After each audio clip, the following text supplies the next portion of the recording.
All right, let's just hear from our panelists, because also on the front page of the Daily Nation, there is a drill for the chiefs as well. In light of what we just carried out for you, you can see a sidebar story there. Matiang'i calls for paramilitary drills for chiefs. And it says at least 450 assistant county commissioners and 3,400 chiefs will undergo mandatory paramilitary training in the next 6 months. Interior Cabinet Secretary Fred Matiang'i has said, speaking during the security meeting we just saw with administrators in Nyeri yesterday. Dr. Matiang'i said that training will be facilitated by the National Police Service. He says, quote unquote, we will ensure that all the assistant county commissioners and chiefs who have not undergone paramilitary training do so in the next 6 months.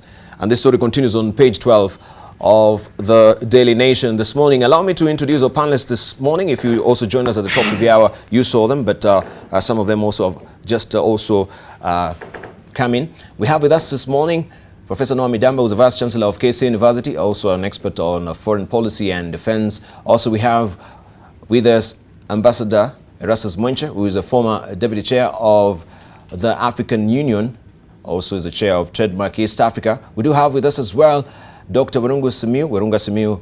He is the Executive Director of African Institute of Security and Strategic Studies. Also, we have with us Major Retired Lucy Mukuria. She is the CEO of True North and also a military psychologist. Good morning, gentlemen and lady. Good morning, Debab. Right, let's just pick up with Werunga on that matter, that particular sidebar story, the paramilitary training for chiefs as well. Is this a way to try and maybe pass them through the grid to vet and show them some of them who are not really fit? Because as we've just seen there, some of them are old, and this will be a way maybe of sending some of them off or sending them home. I don't think so, because this is not something new. It's been there before. Especially the DOs, those we used to call them DOs, now they are assistant county commissioners. Part of their training was to go through Embakasi Administration Police Training College for about 3 months for paramilitary before they go to the field. The essence of that training was actually because when they go to the field, they are going to be in charge of the administration police. Yes. And therefore they were meant to understand how operations are done, they were meant to understand how orders are given, and how they can be in charge and understand operations in the field, because they are essentially in charge of administration police. So the issue of the chiefs, because it's just one step down, I know especially chiefs who are operating in hostile environments, Northeastern, Kapedo, Turkana, West Pokot. Most of them also underwent those things. I think what we are seeing now is that the government is now generalizing that all chiefs have to go through this.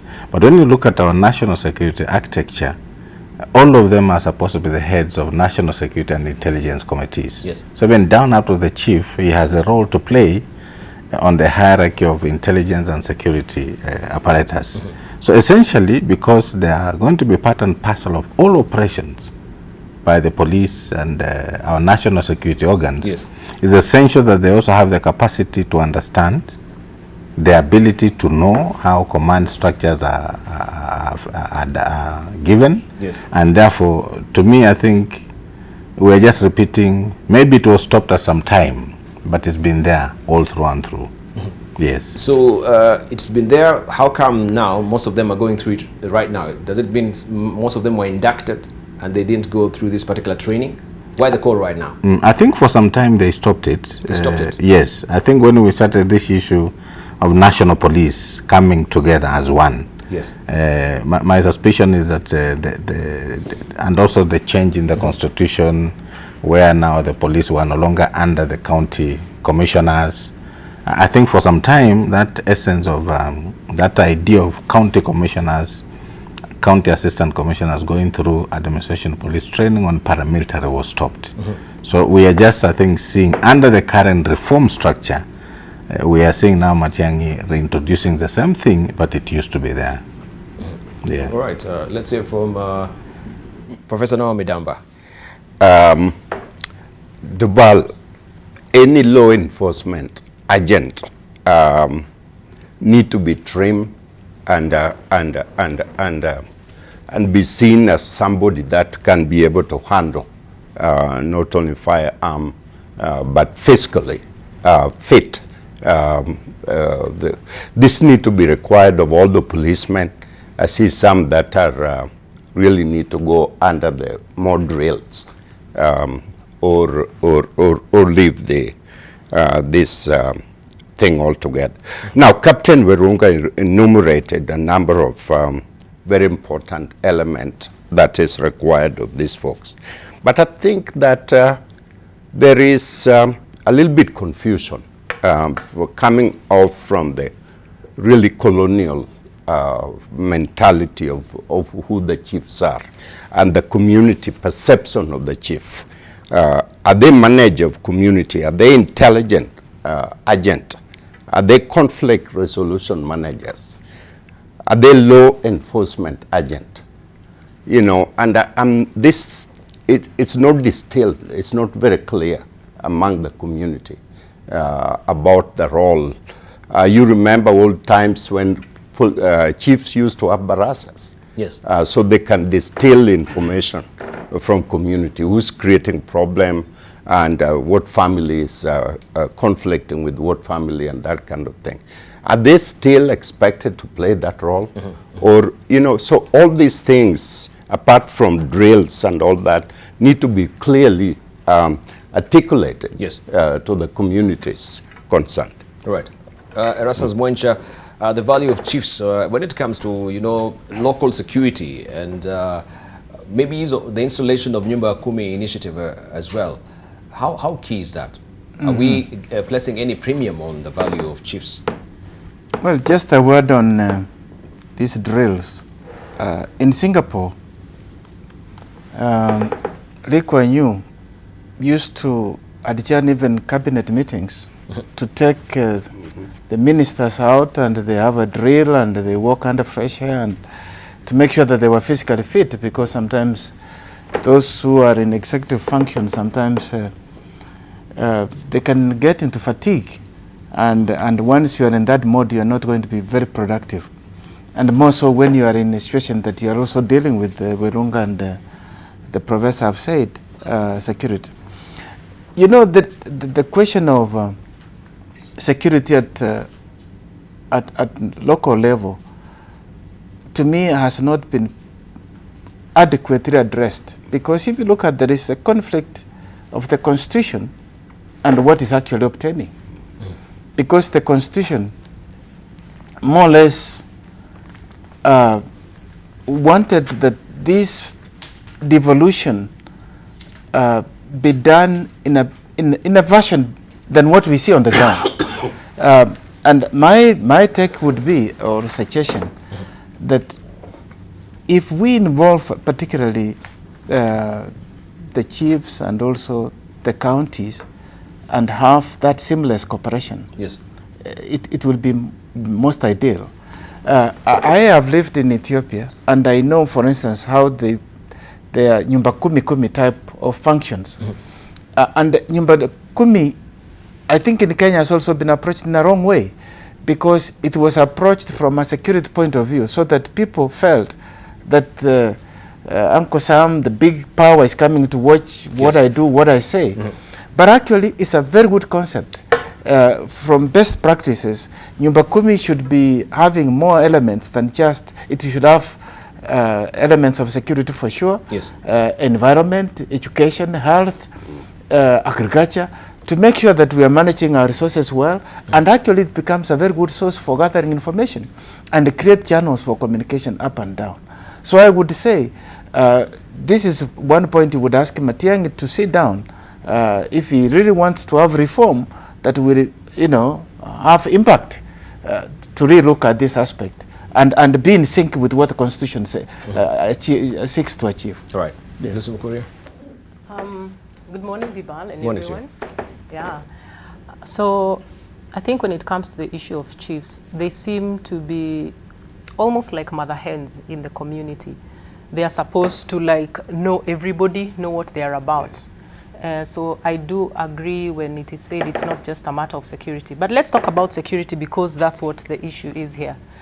The thing about security, it's not information that if you learn today, it will serve you for the next 10 years. You have to continuously refresh, you have to continuously download new approaches of doing things. which makes somebody competent in the work that they are doing. When we look at this country and what is going on, the way issues of safety and security have become so dynamic, they are changing, not just because of terrorism. We are also talking about homegrown terrorism. We are also talking about other social issues that actually threaten the safety of communities. So if you have a chief who cannot have perspective and have the ability to discern situations, then you have a bigger problem, because this is the person at the basic level. So the idea of bringing this continuous improvement for the chiefs in order to enhance their ability to maintain law, order in the very basic levels of society, of course, is encouraged, and it should happen. I think there should not be any conversation that should detract us from that, because these are the people who push up whatever information that is at the local level through the channels to enable decisions to be made at higher levels. So yeah, I do believe they need continuous training. It should be enhanced. Right. They should be physically fit, mentally fit. Yeah. All right. Are they being also saddled with more responsibility? Because we can see now they are also to take over charges of charges of our project. I can see there on page 12. They'll be held accountable, it says, for failure to report stalled projects or complications in service delivery in their jurisdictions. In agricultural zones, they will also be required to report late payment to farmers by the national government. I think, just to add on what I said, we need to understand there's a Chiefs Act that is derived from the Constitution. And then in the structure of national governance, a chief is the lowest person delegated powers by the president under an executive order on matters of security and governance. So you must understand that whatever they are doing at that level, those are delegated duties, okay, from the president, because the president cannot be everywhere. Yes. And when you look at the Chiefs Act, you look at the County Commissioners Act, and you look at the Devolved Governance Act, yes, you realize that there's so much that has been given at the county level that the chief, in essence, is the eye and the leg of the central government. And therefore, everything that needs to be done at that location and the sub-location, it is the responsibility of the chief to represent what the national government is supposed to be doing. And therefore, even as we look at what the ambassador has said, the Nyumba Kumi aspect, I think what the problem has been is that the Nyumba Kumi team has not sold the idea to the Kenyans to understand. And I speak with experience because I was part of the Nyumba Kumi. Essentially, Nyumba Kumi was not really security. It was, yes, national community policing initiative, yes, but it encompassed all that he has just said. It's just that Kenyans were not told exactly what this Nyumba Kumi was all about. And they took the Nyumba Kumi the Tanzanian way. And therefore, the idea was, Nyumba Kumi was actually, like you said, it was touching on everything. Health, education, environment, agriculture, bringing people together to discuss and ensure that whatever is being done at that localized level is by the community. And therefore, I think the biggest problem is that they have not sold and marketed Nyumba Kumi properly the way it's supposed to be done. And I'll tell you this because we did a lot of desktop research, yes, and we know what is done in Ethiopia, we know what is done in Tanzania, we know how it is done in terms of sector policing in the UK, yes, in Brazil. So I think we need to understand that all these things are framed within the law, but probably the chiefs have not been doing their barazas properly to tell Kenyans essentially what their roles are, apart from being security agents. All right. You want to wind up on it, any of you, before we move on to international news? If you've got anything to say, we can move on. But do you think also wananchis, they really appreciate the role of our chiefs, or maybe sometimes we downplay, the role of the chiefs, the local communities? Well, I think what is important is to attempt to do what my friend Kivota Kibwana is trying to do in Makueni. Which is to interact with the community, enforce and distill, and so that there is interactive understanding of, yes, what each role is, and information at the very, very basic level of the community. There are communities I've traveled to where the chief is fairly influential, and their places where the chief is fully drunk. I mean, I've no idea from morning to evening what's happening.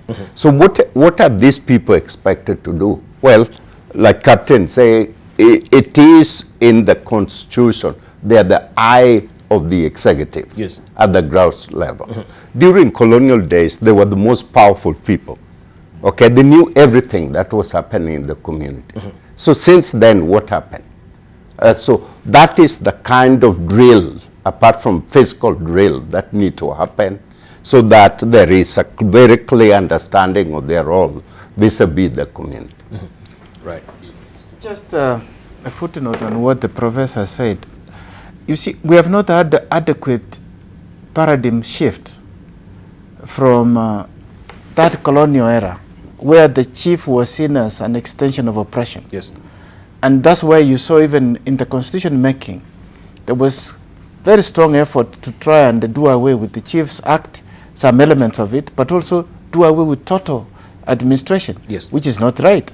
Because in any case, if you look at it, the national government cannot be operating without its own capacity at the local level. Yes. And so there is, but I think what has happened, there hasn't been clear handshake between the national government and the county authorities so that there is cooperation rather than be seen as there is tension between the two. And I think if that is what to be done, that will remove this element, because then that would be seamless. In fact, what I would have done, because there's now, other than the chief, what is the role of the county commissioner and also the governor?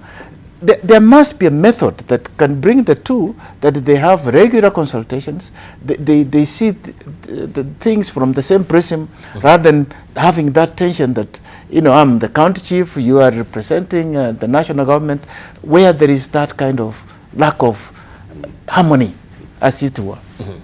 So under what, do we have it under the rubric of the county commissioners, where the chief is falling, or where does he fall within the structure? Advise me. When you look at the County Governments Act, they have wards. They go up to wards and sub-wards. Those are essentially supposed to be the same level with the chiefs and the assistant chiefs. So the structures are there. I think the problem we are having, which Ambassador is saying, is this interrelationship. How do we operationalize this relationship between the structure of the national government and the structure of the county government? At the county level, they have attempted to create the county policing authority in terms of security issues. So when you have a county policing authority that is chaired by the governor, and then we have the county security and intelligence committee chaired by the county commissioner, there's some relationship that has been created where we have a representative from the county government and a representative from the County Intelligence Committee that are supposed to sit on the CPA. The problem is that the CPA is there in law under the National Police Service Act, but the government has not operationalized the functionality of the CPA. And the problem has been that they don't trust governors to be in charge of security. But when you look at the functions and the mandate of this county policing authority, they'll have nothing to do with issues of interfering with the national security. So therefore, once we operationalize county policing authority, and Ambassador, it will go down the same way the system of governance is, and create this idea of interchangeability between the county government system and the national government system, so that we have this liaison that he's talking about. That is what is lacking now. All right. Yeah. Okay, we can just read also some of the opinions that are rushing through Twitter right now. We have Karigi wa Mukihi, and he's saying it is so paramount. Some of them are so clueless when handling security issues. This is on the paramilitary training of the chiefs. Also, we have Okore Dennis saying, we live with the ghosts of the former provincial administration, which had all the trappings of military. Did it have all the trappings of military? I do not know. Also, we have Naomi Gloria saying, I just wonder if the serious, strong and compelling opinions and suggestions that are tabled on AM Live TV each morning will ever be implemented. Ask us just to maybe have the discussion, the implementations, we have them who will maybe take that. Also, we have Kennedy Omogi saying, we are doing things outside the constitution, chiefs, and the entire provincial administration. we're doing things outside the constitution, chiefs and the entire provincial administration. This is predicated on the constitution. Is that so, Werunga? So I don't think, okay. Kennedy is out of order. No, it is not. It's not out of order. You know why? Because what he's talking about is the provincial administration. Yes. We don't have the provincial administration. Yes. We have the county commissioner system. Now, I know people will say that was something that was used to cover the provincial administration. Yeah, but what's the difference? Ambassador says, if we see the structure, it's only maybe the naming. No. Even the functions. And the regalia that maybe they did have before. Even the functions yes, have been deleted. Some of the functions that the provincial administrators had were actually removed. And one of the things you need to understand is that when the provincial administration was, and I'm not speaking for the government, I speak about the constitution and the law. When the provincial administration was there, they were in charge of administration police. And therefore they had the muscles and the organs, instrument to use to frustrate Kenyans. That element was removed.